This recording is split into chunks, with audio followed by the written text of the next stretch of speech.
দুঃখিত, আপনাকে আমি কি দিয়ে বুঝাই? পৃথিবীর সবচেয়ে বড় পাওয়ারফুল মানুষ হচ্ছেন মুহাম্মদ সাল্লাল্লাহু আলাইহি সাল্লাম। পৃথিবীর ইতিহাসে এত বড় পাওয়ারফুল মানুষ কেউ জন্ম নেয়নি, কিয়ামত পর্যন্ত কেউ নিবে না। জান্নাতের গেটে বড় অক্ষরে লেখা আছে, সর্বপ্রথমে যিনি জান্নাতে প্রবেশ করবেন তিনি হলেন মুহাম্মদ সাল্লাল্লাহু আলাইহি সাল্লাম। জান্নাতের ভিতরে একটা ঘর আছে, সেই ঘরের ভিতর দিকে একজন ফেরেশতাকে দাঁড় করে রাখা হয়েছে, এখনো উপস্থিত। তাকে বলা হয়েছে, কেউ যদি বাহির থেকে এসে ঠক ঠক করে শব্দ দেয়, কে যদি বাহির থেকে বলে মুহাম্মদ, তাহলে এই দরজা খুলে দিও। এই ঘর মোহাম্মদ ছাড়া কারোর জন্য খোলা হবে না।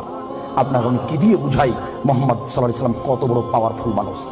বিচারের মাঠে ইব্রাহিম আলাইহিস সালাম বলবেন, কাদ গাজিবা আলাইয়া রাব্বি, আমার প্রতিপালক আমার উপরে রাগ করেছেন।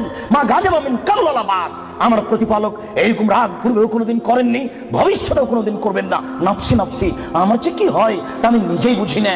এইভাবে চিল্লাচিল্লি করবেন ইব্রাহিম।